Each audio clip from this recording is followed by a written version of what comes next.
બોટાદના હરણકુઈ વિસ્તારમાં ભંગારના ડેલામાં આગ લાગતા ધુમાડાના ગોટેગોટા નીકળી રહ્યા હતા। ભંગારના ડેલામાં આગ લાગતા આગે વિકરાળ સ્વરૂપ ધારણ કર્યું અને આગની ઘટના બનતા લોકોના ટોળેટોળા એકઠા થઈ ગયા હતા। વિકરાળ આગ લાગતા ધુમાડાના ગોટેગોટા નીકળ્યા હતા, જે દૂર દૂરથી નિહાળીને લોકોમાં ક્યાં આગ લાગી જેની પૂછપરછ કરતા હતા।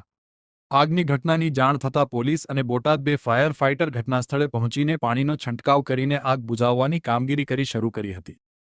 જો કે ભંગારના ડેલામાં આગ લાગવાનું કારણ હાલ અકબંધ છે।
एक मिनट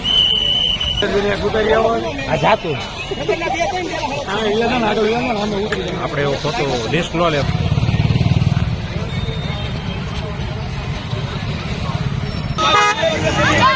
Kasih baru.